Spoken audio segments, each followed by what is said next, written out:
Do you say bless you to hiccups? Is that a thing? I don't know what you're supposed to say. Hiccup you. I do this thing when Maria gets hiccups. I chase her around the house. Hello and welcome to. Excuse me. Hello and welcome to episode 12 of Is This Thing On podcast, the ever evolving experience for your ears. Alysia and I are here to do something slightly different today. What am I doing? I'm not even introducing it properly. Hello and welcome to episode 12 of Is This Thing On podcast with myself, Michael Jansen, and my dear friend, Alysia Knowles. Alysia, how are you? I'm doing all right, Michael. How about yourself? I'm good. I'm all over the place this afternoon. I'm not doing anything properly. But besides that, I'm fine, which is why I'm so surprised. The reason that I say we're doing things a bit differently today is that I received the one that I shared with you, a wonderful message from a very good friend of mine with some feedback on the podcast, and it's probably the first piece of feedback that it's like, you saw it, it's lengthy, that was a meaty piece of feedback, and it was all positive, which I was very grateful for. I have to just be specific. I was very grateful that my ego didn't take a big hit, which is what we're talking about today, funnily enough, but we'll get to that later. So the reason that we're changing up is one of the pieces of feedback, or a suggestion rather, that we received was that we should do a quick recap, I suppose, of the previous episodes. So without further ado, last time on Is This Thing On, I love saying that, this time on so last time on the episode 11, we spoke about why on earth Kim Kardashian decided to make masks. I'm still reeling from the news. I still feel a deep sense of unease. I'm not happy that Kim Kardashian is making masks. They're non-medical, so they're not going to protect anyone. They look like someone's just sort of cut out a piece of t-shirt. They don't even look nice. It's ridiculous. And they sold out on the first. God, if you didn't listen, I was this angry, probably a little bit more. Go back to episode 11 and listen. So the next thing we spoke about was the return of my beloved sport, the Premier League football. The sport is not called the Premier League football, but Premier League football is returning in Project Restart. Alysia was not too pleased with it, and it turns out she's right, because the news not long after that was that 6 players out of, I think it's about 140-ish, have confirmed cases of coronavirus. So you may well have been right. What I tell you about my intuition? It's not wrong. We also discussed why Generation Z will be the worst hit by the financial fallout of the coronavirus pandemic. So if you are, I can't remember what the dates were, but if you are anywhere between the age of 21, 22 and 15-ish, I don't know, well, good luck. The next piece of news, sorry, I mean, it's tough truths, hard truths here on Is This Thing On podcast. The final piece that we discussed was why we believe so many people take their talents for granted. Is it a sense of fake humility? Is it insecurity? Is it, you know, what's going on? Why are people not sort of gripping on with all their strength to what they're good at and what they're passionate about? Or potentially maybe they're not all that passionate. They're just good at it. So that was on episode 11. Now, before we jump into episode 12, of course, if you're watching this on YouTube, then please hit the subscribe, notification, bell buttons, likes, comments. There's a lot of things. They're all free, funnily enough. But please, by all means, help us out. And like button, subscribe. If you are on YouTube, we need you to engage back with us. Do the thing. On Spotify, all the things. Do the things. Just keep listening. And if you're listening to this on audio, any of your favorite audio platforms, so Apple Podcasts, Stitcher, Spotify, where my good friend Tyler is listening, so a big shout out to you, mate. If you're listening on those platforms, do the follow, the subscribe, whatever that platform allows you to do. Leave us a rating and a review on Apple Podcasts. Give us 5 stars. Help us to be more prominent on the Apple Podcast platform. That was a mouthful. So thank you very much. Now, we will jump straight in to episode 12. Now, I have 4 pieces of news, all of which I think are very interesting. However, dramatic pause. I have some bad news and I have some good news. How would you like to proceed? Bad news first. Oh, I thought you'd say that. All right. So, unfortunately, and I'm sure that many people have seen this, so it's not going to be news per se to anyone, but it's certainly worth mentioning. The 20th of May is not a good day for the coronavirus Oh, pandemic. that's my dad's birthday. Was it your dad's birthday yesterday? Oh, no. Yeah. Send him our best wishes Aw. and Sorry, happy Dad. birthday from all of us and our 4 listeners. 5, if you count Spotify. 6. Happy birthday, Papa Knowles. And the bad news, I guess, is that yesterday was the highest single day jump in confirmed coronavirus cases.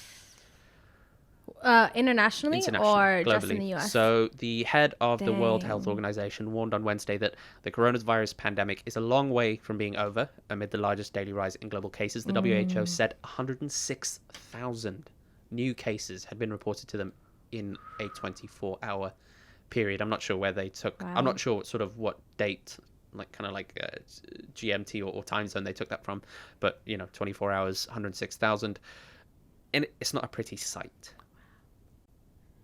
Not great. Not great. I'm really concerned about this right now because obviously, like, we've been talking about this because quarantine diaries, what's up? But in one of the earlier episodes, we talked about like the lack of control that we have and kind of the worry, and your kind of stance was on it was like, I can only control what's around me. I know the cause and effect of what's going to happen if like your fiance gets it or your parents get it or whatever. And both my sister and my mom and my dad have been relatively safe. They've been in areas that have had low impact and are both pretty safe. However, the state that my sister is in just reopened, and my sister went straight to the bar. Get it, girl? Sanity. What are you going to do? And then my mom, in her like town of like 300 people, they just had, I think, 9 people go into the hospital and 6 confirmed cases. Oh, no. And that's a lot for being in a town of 300 people. And my mom has like heart and lung problems. So it's becoming a little bit more real for me. Before they were at a distance from it. And now that it's kind of like encroaching on both of them, it's giving me a little bit more anxiety. I'm not going to lie. Like at the beginning of this, I was like, time. look, yeah. And I didn't think I would get like that. I was just kind of, I mean, I'm the girl who in 8th grade did the presentation on pandemics and said that we need one. And now we have one. And it's not wrong. It's insane. It's insane. No, it really is insane. Because I think what's most concerning, especially about this piece of news, and I'm just going to read this excerpt from the BBC article that we got this from. The warning comes as the total number of cases approach 5 million. The grim milestone looks set to be reached less than 2 weeks after the world hit the 4 million mark. good, So let's good. just put that into perspective. It's taken less than 2 weeks for 1 million more confirmed cases. Well, I mean, that is the trend of corona. If you look at every country or even every state, they start off with low numbers. And I don't remember, I wish I could cite the exact skyrockets. doctor who was talking about this, but he's like, on average, the coronavirus was doubling every day. And he's like, and when you're talking about 1 to 2 and then 2 to 4 and then 4 to 8, it's not that bad. But when you're talking 200 to 400 and 400 to 800 and 1800 to 1600, then it starts becoming a problem. And that was like towards the beginning of this, when he was like, the rate at which it spreads is crazy. So I feel like this was only inevitable. And if we listened, maybe it wouldn't have been, but here we are. I watched a documentary on why the South Korean sort of outbreak, or nearly lack thereof, how the South Koreans managed it so quickly, and sort of the direct comparison, I suppose, with the UK, and how the UK responded to it, and it's scary.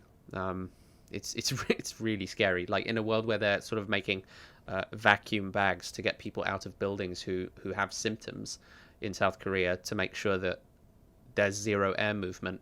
And in research facilities, they're making sure that all of the ventilation from the main command center to the research lab are separate are separate ventilation systems and air conditioning systems to make sure that there's no cross contamination. It's like there are people that have taken. I think I've said this before. Yeah. But it feels like the beginning. I don't know if I've said it on the podcast, but I definitely said it to you. Tell me about the US, right? No, it feels like the bit of the horror movie that you never see, or that maybe that they flash back to when they're in the post-apocalyptic world. There was that film, or Then is it on they Netflix or flash something? back to- Contagion or something? I never watched Contagion? it, I'm sure. I refused to watch it. It came up obviously as trending on Netflix, and I just refused to watch it. I'm like, this is gonna freak me out too much. Because this was in mid-March. Back at this point in mid-March, I was meant to fly to the UK for 4 days, and then fly back. Dang. Okay, so on that topic, before we jump into your good news, I want to go to the US. Well, you can't. And I'm thinking about going in July. Well, rumor has it that that the borders will open in July. Yeah, but is that such a good idea? But though? that's what I'm saying. I don't know. But I really want. You posted this morning, today on the 21st of May. You posted our little micro about where I stand, because obviously I've got all my flights getting cancelled. I spoke to British Airways a couple of days ago, and they've confirmed that I have a flight back to Dubai on the 1st of July. However, there's all these announcements. I'm getting mixed messages about whether people are allowed to enter Dubai or not, whether people are allowed to fly. Yeah. Like, there's all of these. So I've got a bet going with my fiance. When is British Airways going to cancel that flight? I'm literally waiting. Okay, what's the bet? Let us all in. Oh, we haven't put dates to it, but just like, rough theoretical, like, haha, you're screwed type bet, Oh, good. Stuff like that, healthy relationship stuff. So I'm gonna move on from the this unfortunate piece of news. We've got a neutral piece of news, but one that I thought was very interesting, especially from a content creator's perspective. TikTok has been making some moves in the corporate world, because obviously we know that TikTok, the company of itself in isolation, the entity called TikTok, is owned by a Chinese conglomerate called ByteDance. Now, ByteDance they're the first major Chinese app to really take hold in Western society in a major way, like 315 million subscriber growth, like crazy numbers. Yeah. They want to sort things out with the US, right? Because the US government is, I love that I'm going to say this, the US government is concerned that TikTok can be used by the Chinese to spy on America. Which we have you seen the American equivalent to TikTok? I think it's called Triller. Oh, I have heard of it, yeah. Yeah. Lord. And that's because that they don't want Americans using the TikTok, the Chinesey TikTok. Yeah. It's ridiculous. But anyway, so ByteDance is aware of this. They understand that they need to win over Washington. Is what the headline says. So what they've done is they've gone and hired a Disney veteran, a gentleman by the name of, let me find you his name again, Kevin Mayer. So he was previously working on, and I love this, he was working on Disney Plus and the subscription model, direct-to-consumer type stuff for Disney's title. And he's kind of the reason that they sort of were such a runaway success. They came off with 55 million subscribers in the first couple of months, Disney Plus did. And that's thanks in large to Kevin Mayer and his team. So TikTok have hired Kevin Mayer. He's now the CEO of TikTok. He's also, funnily enough, the CCO, or a high up position in ByteDance, the conglomerate that owns TikTok. And he's going to be taking care of a whole load of like international business for them, running a whole load of operations and stuff. Effectively, they want to be able to run this ship a little bit more fast and a little bit more securely than they had been done before. And kind of the overarching response is that Washington isn't going to be deterred by the fact that they've got an American businessman at the helm. They're still not happy. Yeah, of course not. But like, okay, so for you, based on what you know about America, about TikTok, about ByteDance, like, how do you think this plays out? Well, I think the consumer will always win. You know, states are up in Right. arms. Like, I'll give you a specific example.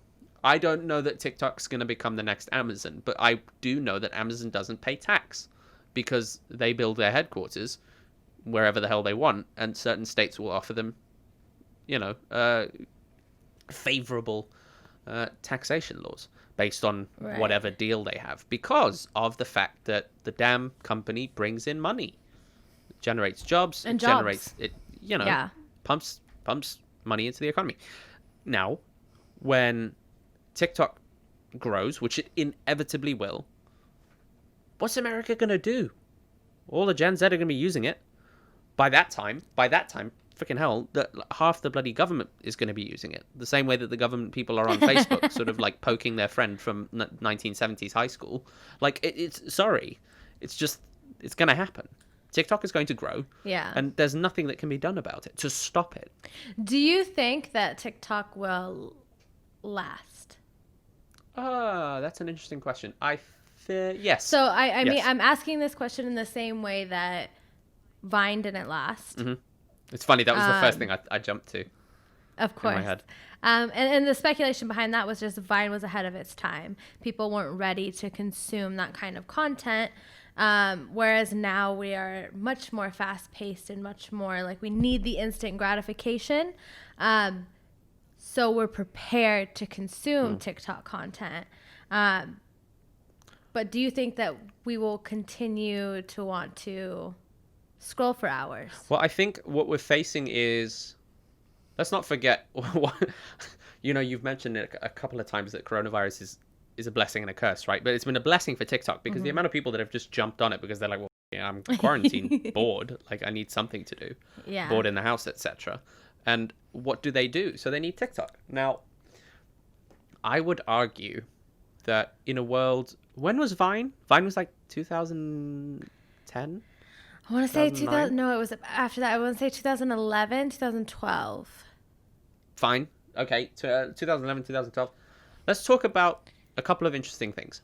Infrastructure-wise, let's talk about smartphone penetration. I don't know what the numbers are, but I can tell you they're more now. Let's talk about access to data and high-speed internet. I don't know what it Right. is now, but I know it's faster, and I know it's more easily accessible. I know it's cheaper. So everyone in their NAN now has a phone. Everyone in their NAN now has access to faster internet. So the barrier to entry, very, very, very low. TikTok doesn't have many hurdles to jump in terms of getting someone to download the app. And Right. frankly, I can tell you from experience, anyone opens that app, it's not a long shot before they're addicted. Addicted, or shall I say? So that's why I wanted to ask. They will. I think they will last. Vine was 2013 to 2016, 17, October to January of that last year. I think So, I yeah. would throw another 2013. point in the ring. Do you know much about WeChat? I know very little. I've never used it. So I've never used it. I know a little bit about how it runs. The slightest bit. I wouldn't remotely profess to know much more than that. Yeah. But what I do know is that I'm it's kind of in the same boat with incredibly, that. it's an incredibly practical app that focuses on being something that is very easy to use and has a wide range of capabilities. In terms of like people can pay and send money on WeChat, as far as I understand. So in a world where that's possible, Chinese tech companies are creating based on demand and what people actually need and would use.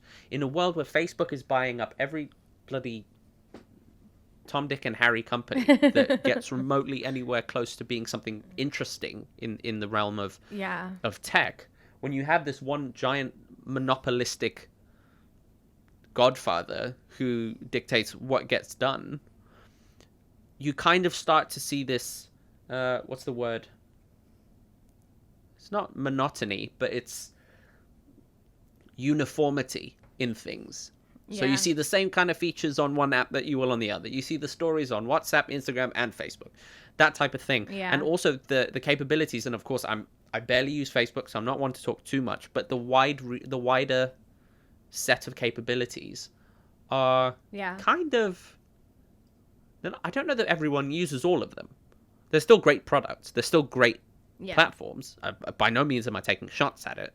But what I would say is in a company like ByteDance that is creating Chinese tech for a Chinese consumer who is increasingly more advanced in terms of their taste, in terms of their ability, and in terms of their readiness to use something, I think that a Chinese tech company stands a far better chance to create a product that would last. I'm taking my own case, right?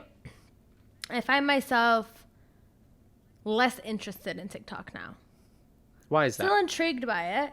Still like the funny content. I think it's just because a lot of content is a carbon copy of other content. Mm-hmm.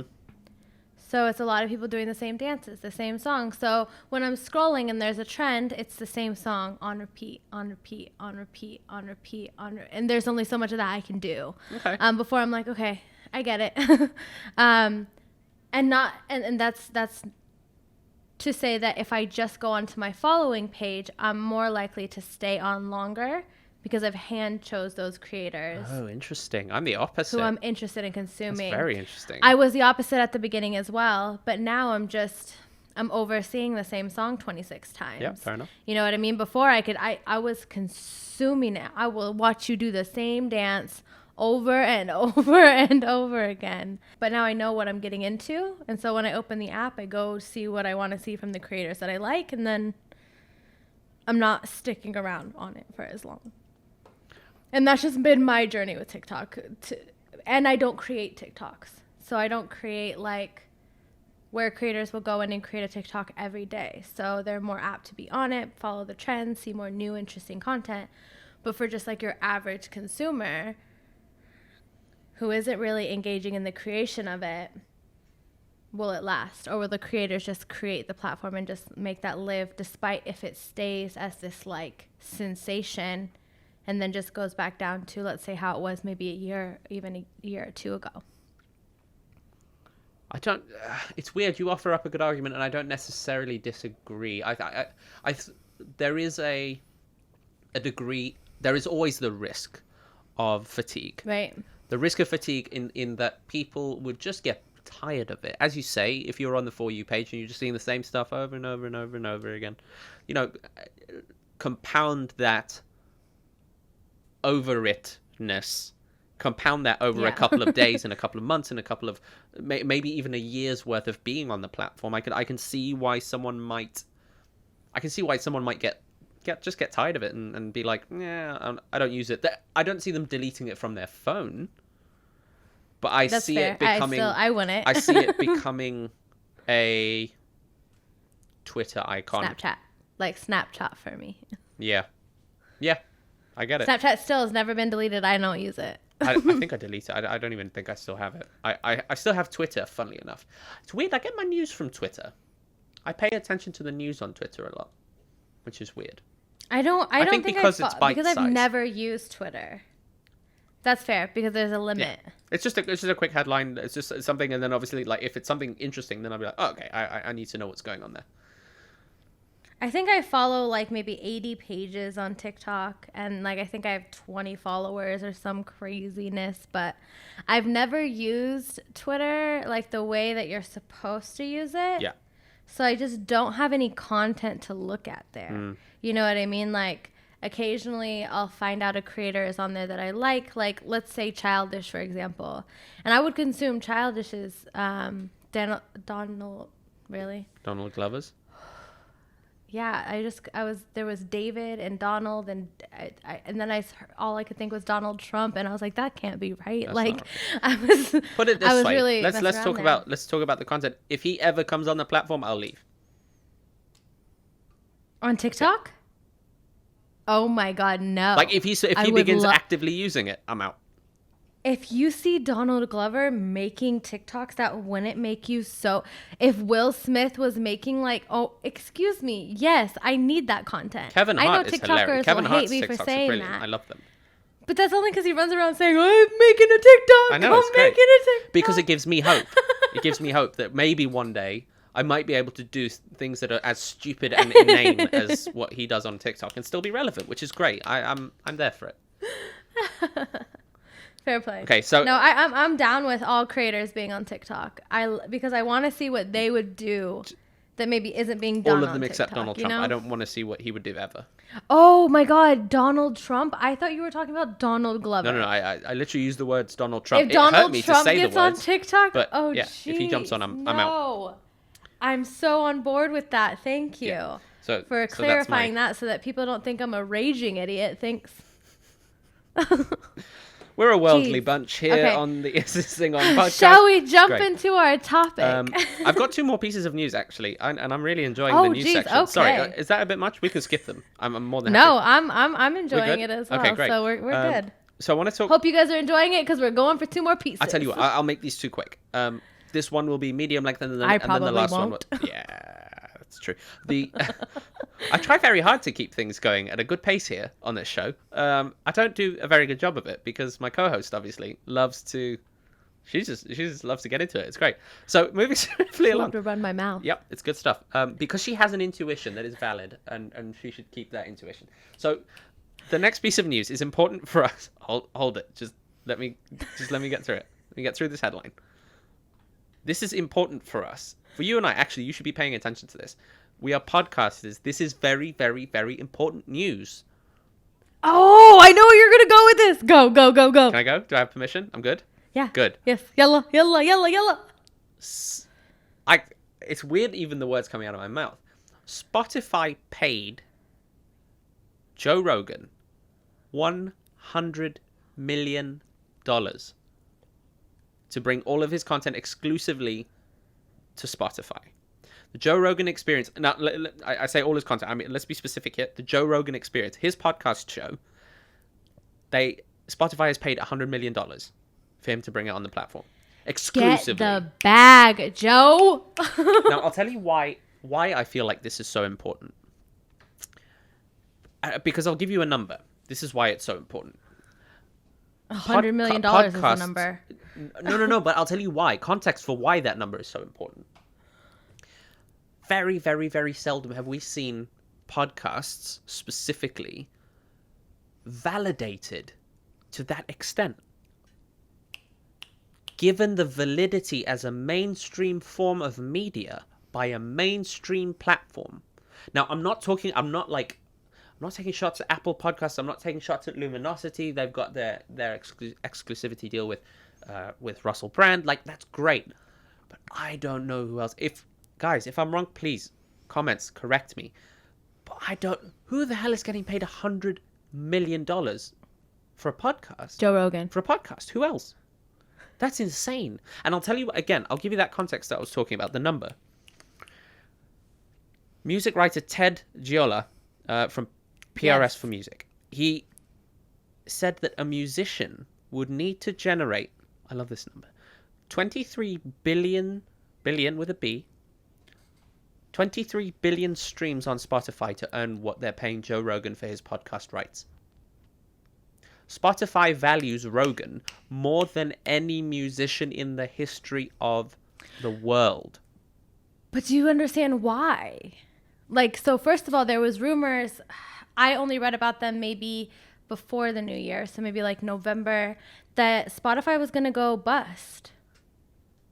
Really? And it's because membership per how much they pay their artists, it just wasn't actually weighing out appropriately. You know what I mean?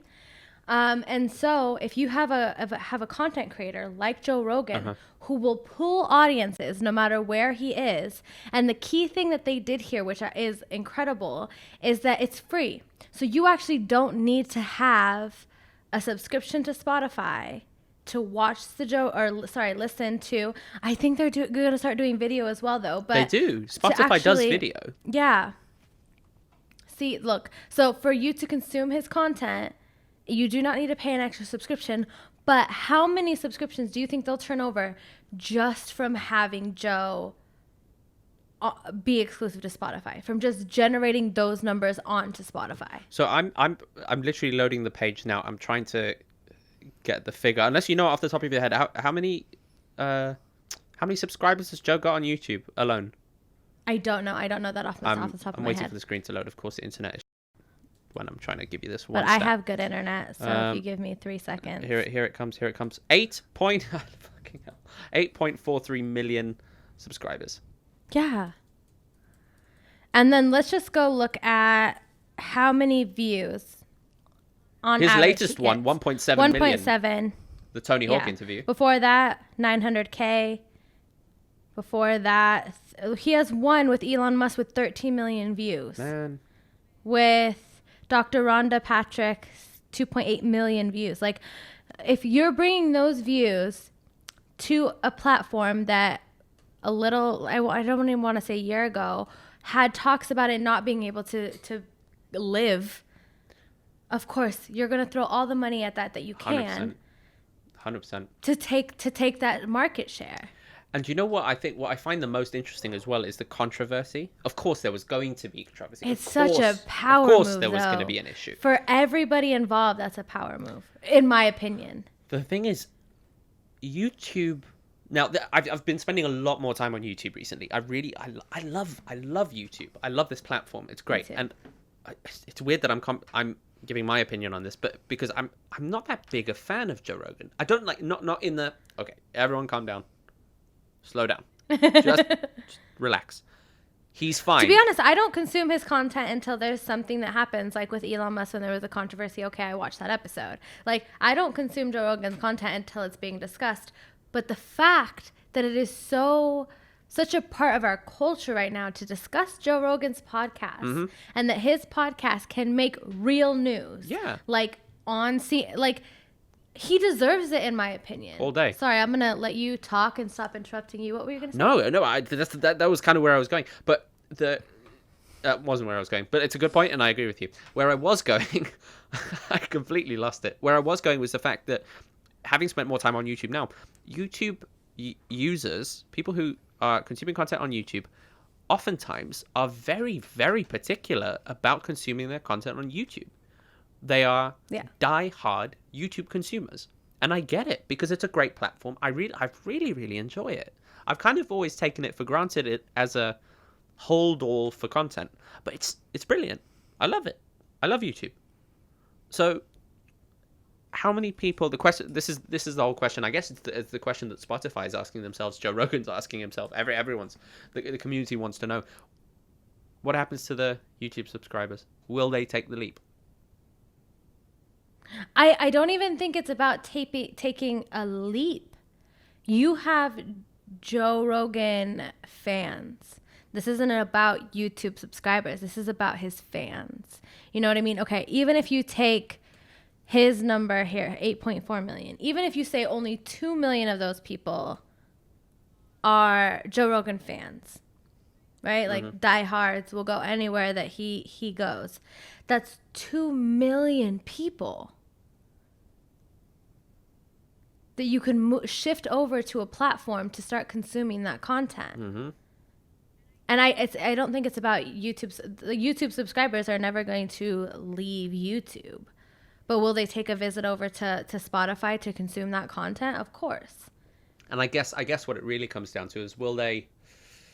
But it's about money, and people are stingy. Sorry, excuse me. It's their hard-earned money, and to consume that content that was previously free is now no longer free. And if they that's what I'm telling you. It is free. How is it free? They still need a subscription. You do not need to subscribe. They don't. So Spotify has a free platform already. You can use Spotify for free. Yeah. But Joe Rogan's content specifically will remain free. So you do not need a subscription. Was that the agreement? Which is why...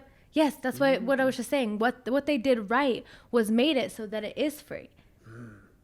So maybe that changes in 6 months once they've proven his value on Spotify. But that is because why wouldn't you at this point? It's free. Sure. Yeah, okay. All you have to do is maybe download an app or go to the website. Like, you were going to do one of those things anyways. You know what I mean? Yep, fair enough. I'm converted. Yep, My breath. makes sense. I don't disagree. Right. That's insane. It's put it this way. We can safely say, to round this point off, I think the game for podcasts may potentially, I guess we'll wait and see, but may have just changed forever. I guess from there, I'm just going to jump forward to our last little piece of news, and then I promise we can actually discuss the topic that we intended to discuss today. Our piece... Is there going to be a part 2 of this episode? Because we are at 40 minutes. Oh my god, yes. It's possibly we need to. So our piece of news today is it's a very wholesome piece of news. Now, I'm not sure, because I know it's been covered in Dubai. My good mate, Chris McCarty from Dubai, I covered it. He had a conversation with the gentleman in question. What do you know about a gentleman called Captain Tom Moore? Nothing. 0%. Never heard of him. Great. Very good. Okay. So then there's no spoilers. So, gentleman named Captain Tom Moore. He served in World War II in India and Myanmar. Okay. English gentleman. In April, he turned 100. Now, before his 100th birthday, I'll continue. He had planned to raise £1,000 for NHS charities by walking laps of his garden to raise money for the charities, obviously because of coronavirus and all that. He didn't raise £1,000. He raised £32.8 million. He has also been given a knighthood by the Queen. Yeah. So this 100-year-old gentleman, an absolute legend, like at 99, he was just like, I'm going to raise some money for the kids. They need some help. He walked back and forth in his backyard. He did. He just did laps. Just did laps. And raised this money and is okay, you know what I saw in this story? You know how people say it's never too late? Oh, yes. This made me feel that because I'm literally going to cry, okay? Because Easy. You're dehydrated. Every person, they compare themselves, especially in age, right? I haven't achieved this by this age. I haven't achieved this by this age. You know, this dude is 100, and I don't know if his dream was ever to be knighted, or maybe his dream was just to be able to fundraise at some point, and he never got around to it, you know? And he was like, man, I still got legs. Let's get this done. Or you know what I maybe mean? it was none of those things, and he was just like, the people in my country need some help. And it was just like, this is the way I can help. Like, that was all it was. Like, maybe that's all it was. It never had to be more than that. It never had to be this deep yearning his whole life to do something more. Whatever. It never had to be this crazy romantic story. It just had to be a story of action. Just someone did something. That's all it was. Yeah. Now, also, the inevitable question, and I don't mean to make it like this, but I'm going to anyway. What other little old man or old lady down the road is thinking, fuck, why didn't I think of that? I could have done that. Or what if he actually invited the neighbors? And they said no, and they never showed up. And they were like, no. For £1,000, no, not a thing. No. And now he's knighted by the Queen, and they're just sitting there sipping their tea. And they're like, God, fucking, I bet tea tastes better with a knighthood. So that, yeah, okay. We'll leave the news there. We're going to get straight into our topic for the day, which I really do want to talk about. I don't want this to go into a part 2 because I like this. We've got a good flow going here. Wouldn't you agree there in the comments, etc.? Let us know. If you don't think it's great. Or the like button. The like button. If you agree, hit the like button. And if you don't agree, don't do anything. Just stay and watch. Continue torturing yourself. Just go make some tea. I don't know. Go get a knighthood. Go do some laps. So, moving swiftly along, the topic for today, now I really, really like it because it caught me off guard when you said it. I didn't expect you to bring it up, I guess, in the way it was in our kind of like warm down chat after the last episode. And you talked about receiving a little bit of, you also received some feedback. Do you want to tell us about your feedback that you got? So I'm gonna yeah.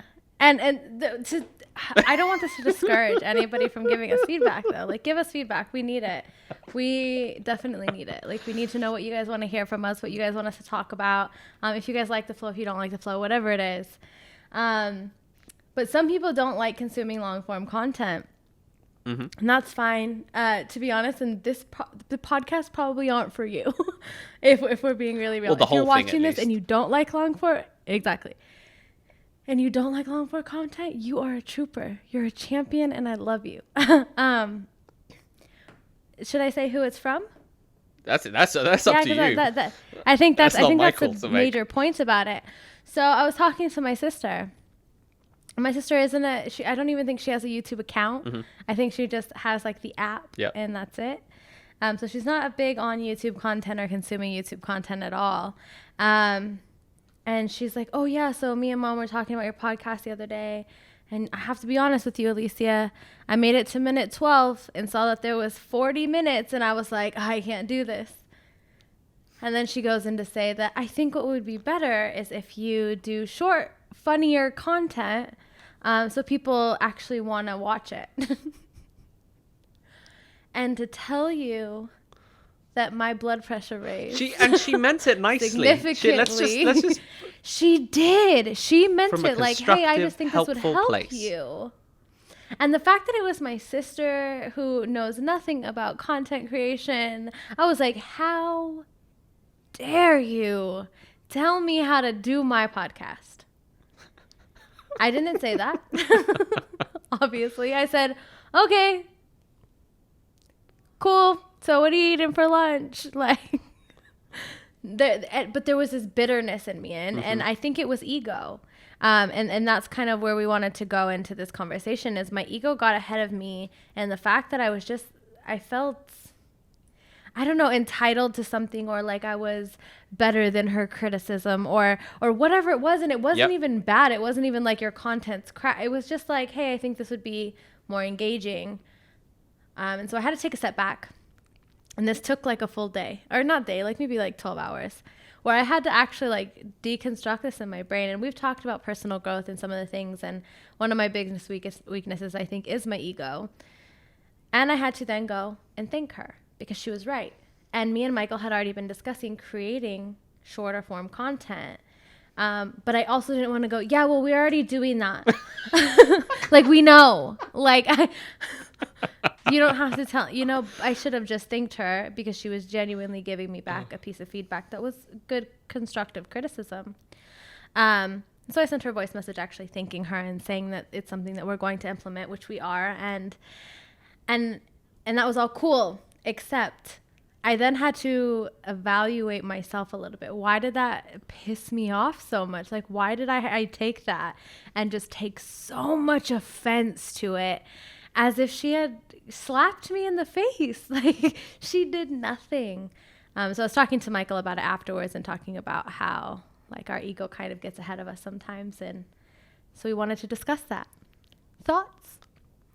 I don't know, to be honest, because the same thing has happened to me. And I didn't have as much self-control as you, in the sense that you said, don't say, oh, but we're already talking about doing that. Like, we already thought of that. I did that. My dearest fiance, and I love her more than life itself. She said that something, I can't remember what it was. I can't for the life of me remember what the actual advice was. And she said, I think XYZ, you should be less like this, or do something more like that. I wish I could remember what it was. I'll ask her. She said something. Man, that ego, he bruised quick. He was not pleased. He didn't take it well. And I can't remember what I said. In response, I said, oh yeah, but that's the whole point. We're trying not to be like that. She said something like, maybe you should do this. And I was just like, no, but we don't want to do that, because that's not what we want this to be about. And then, like, as the words came out, much like any man who speaks to his significant other, or anyone, I suppose, as you say the thing, the words fall out of your mouth. And your brain's like, oh, dumbass. Oh, Yeah. why? So what I did say in that conversation with my sister was I said, well, that's the point of a podcast, is to have like long, like the, and I was just like, why? Why did you have to say that? It's so condescending and so rude. And like, she's giving feedback as a viewer of the podcast. Why could you just not consume that? And whether or not you take that on board or not, if you really genuinely don't think it's something that you will enjoy creating or that is worth your time to create or will not benefit your channel, okay, fine.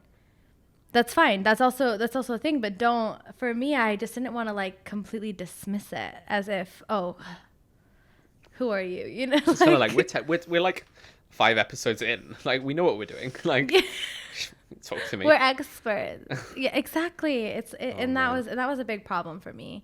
And like I told you before, I think my ego is the one thing that could make me from a decent human into an awful human. Mm-hmm. Sorry, I didn't mean that in the way of like. That's right. Oh, we know. No, that wasn't like more from a sense of self-awareness that I'm probably not too dissimilar. What's the fix, dude? How do we sort this out? This ego problem, which we both have, really.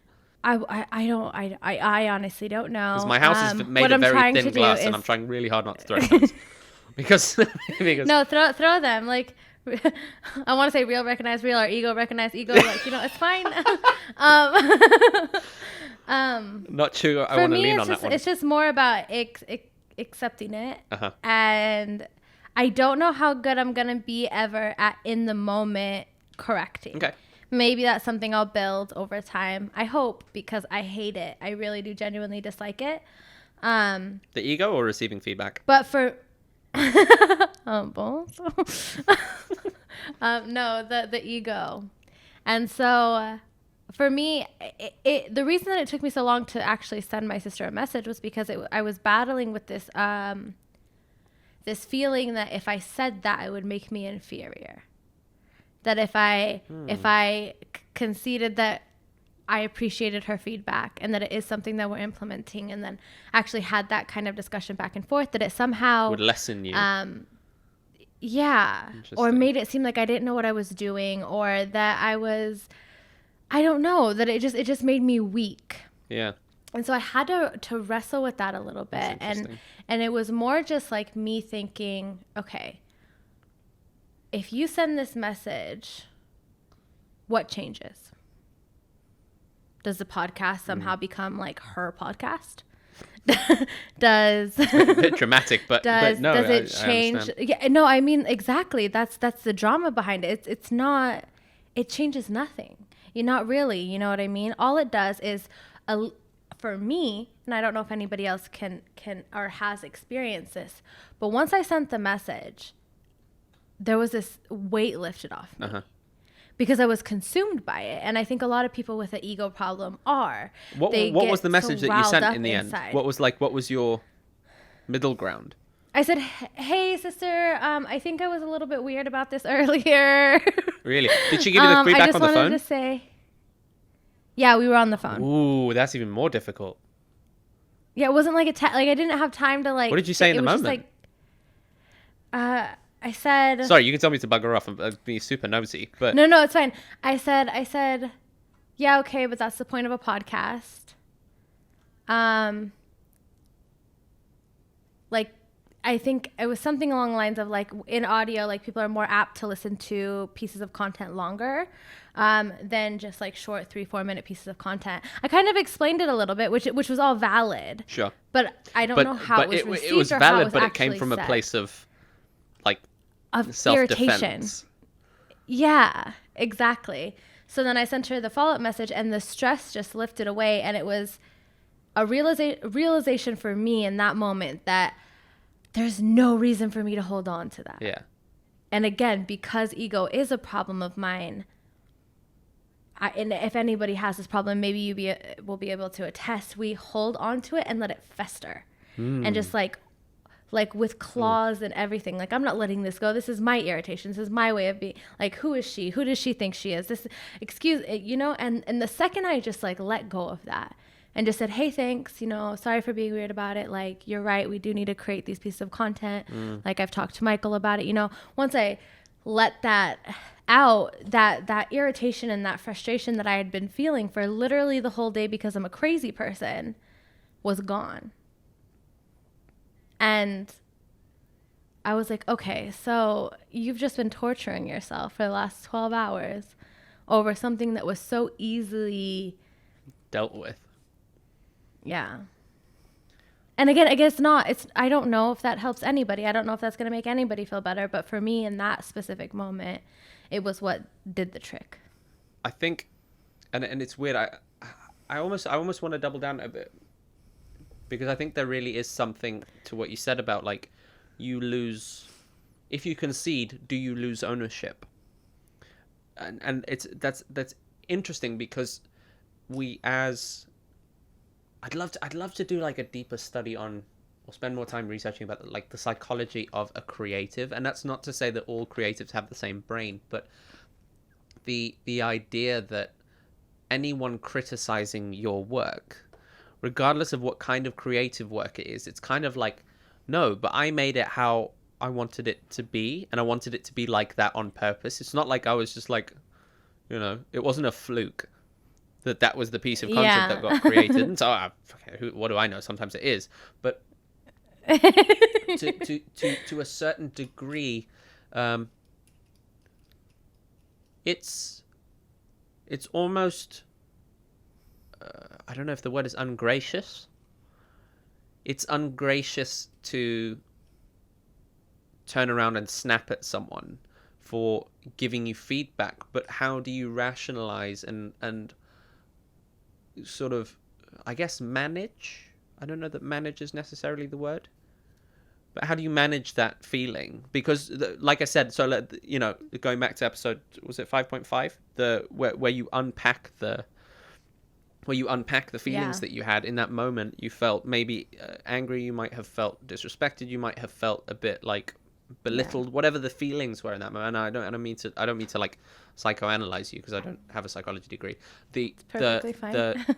It's almost on us as creators, anytime that we have feedback, good or bad, because also you can have invalid good feedback that makes your ego gives you a bit too much of a boost. And it's kind of like, maybe I need to unpack these good feelings, and maybe some of them are not quite as healthy as the others. Like, maybe I need to introduce a little bit of humility here, or a little bit more gratitude, instead of being like, yeah, that's right, I deserve that positive feedback type thing.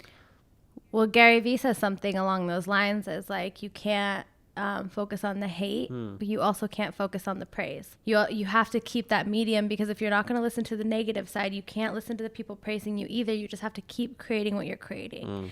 And he doesn't say it in a way to not take feedback, or to not take criticism, or not to listen to your audience of what they like and don't like, and what kind of content you should be creating, but the extreme. But you also can't let it cloud your judgment in terms of like how you approach your own creative process, like whatever it is. Like, for example, for this episode, the positive feedback that I got, that I showed you, it did definitely give me, of course there was the ego boost involved, of course there was the feeling of like, this is really amazing, like this is really nice to receive this positive feedback, because who doesn't like a pat on the back, right? But also it was kind of like it kind of spurred me on a bit. So for most episodes, I'll do maximum maybe 30 minutes of preparation in terms of topics and news and all this stuff. Today I did about 2.5-3 hours of preparation, looking into the points, the data, the stats. Why is this like that? Why do we feel like this? Whatever it is. And it's kind of like, but can you sustain the 3 hours instead of the 30 minutes? Is that in your natural creative process to prepare for 3 hours instead of 30 minutes? Is it in your... I think that depends on the payoff, right? Like, if the payoff is 2 views, a half a like, then maybe not. Like, it's not worth your time. And not to say that views should account for everything, but if you're just... shouting at using the views wind. as whatever your kind of gratification that you want out of it is. So like, is your personal kind of the absolute, if you had to draw on a spectrum, your absolute minimum required gratification that you want out of it, whether that's instant gratification, whatever the hell it is, right? You want to feel a certain degree of good about what you make. take whatever that minimum is and then apply the appropriate amount of effort. Which I think is fair for any creative. I mean, unless I would say a podcast is different because we're talking with the intention of there being an audience, right? So the requirement there is that there is an audience. If not, there's no point to upload it, right? Sure.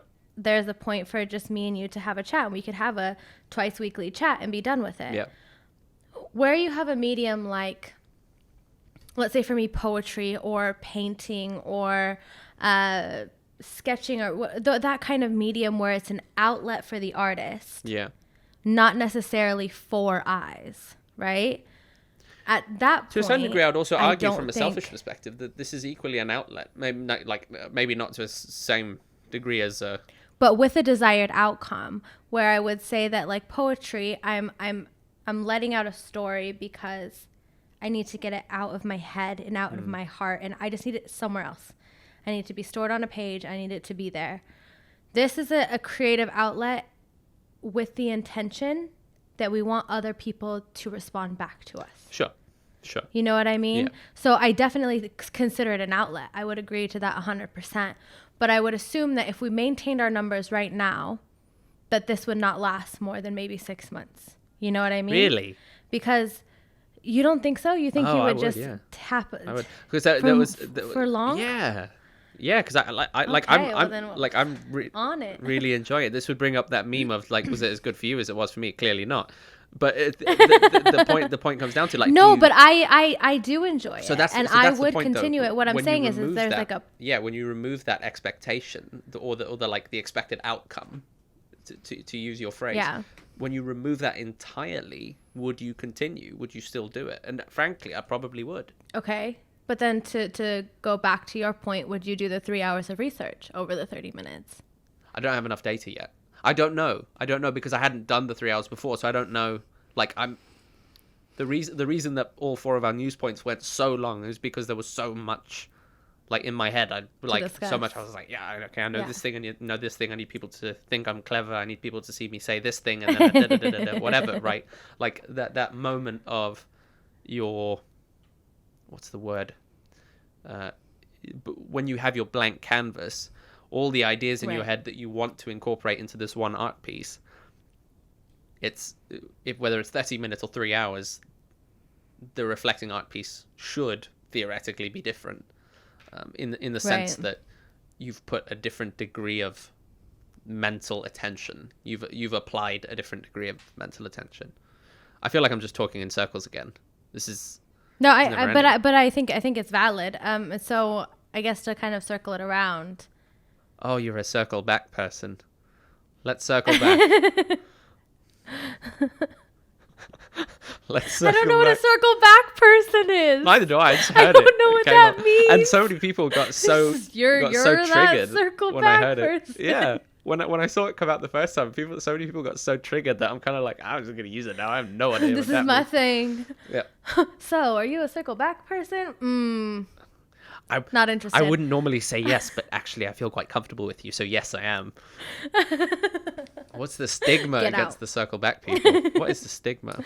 And like, So let's circle back. What is your final point? Because I think we probably have to end it at some point. Otherwise, we're gonna have to end it.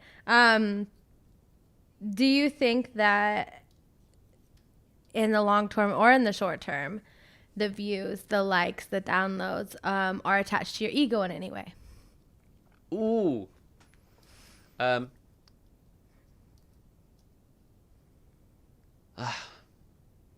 feel I'll defeated. Throw mine in the I feel hat already. defeated. Mine, no, I'll tell. I do have are. an answer. I have an answer. I feel defeated by this answer, and I feel seen. But I'm going to say it anyway. As much as I want to say no, I'm sure that, of course, from an ego perspective, of course they are. Yeah, I'm sure they are, because it's not the pat on the back is nice. And if I were to post this onto an account with 0 followers, 0 subscribers again, and start from scratch and do 0 promotion and tell no one, would I do it all day, every day? I don't know. Maybe. I don't know. I want to think I would, but I don't know. This is the answer. I don't know. I think it would be very much kind of a Dear Diary scenario then. You're not really talking to anybody, you're just talking to yourself. I have done that in the past. Though. There was once a message board called anonym.com or something. And it was just an anonymous messaging board. And I wrote on it for a very long time. I don't know what the hell everyone else used it for, but I just wrote on it. Like if I was feeling a certain type of way on one day, I just wrote something: happy, sad, angry, lonely, bored, whatever the case was, and I wrote something about whatever it was that I was dealing with. And I wrote it to no one. Just a completely anonymous messaging board, and you just see these posts coming down like little blog posts, just deep, completely anonymous. Nobody knows who they are, what they do. So I guess again, maybe it takes a certain type of creator who creates. It also, I'm sure, it comes down to format. Yeah. Okay, this is getting ridiculous now. We're going around in circles, and I'm going to draw it to a close. Have you got any major things you want to say? Last points, last interruptions to make? Hi, moms. Hi, moms. That's all. Love you, Ma. You can wrap us up. All right, cool. We're good then, I guess. And thank you so much once again. If you're sticking through to the end of this, a huge shout out to you. We've been recording for an hour and 6 minutes. If this makes it to we're going to make this like 58, 55 minutes if we can. Yeah, I'll cut out like 10 minutes. Probably all be me that gets cut out. But anyway, thank you for watching episode 12 of Is This Thing on Podcast. Of course, if you're watching on YouTube, hit the subscribe button. Notifications, like, comment, not dislike. Don't do that. If you're listening on Spotify, Apple Podcasts, Stitcher, Google Podcasts, I've been reminded again that we are on Google Podcasts. Thank you for listening. Give us comments, ratings, reviews, etc. And we will see you on the next episode. Alysia. Bye, guys.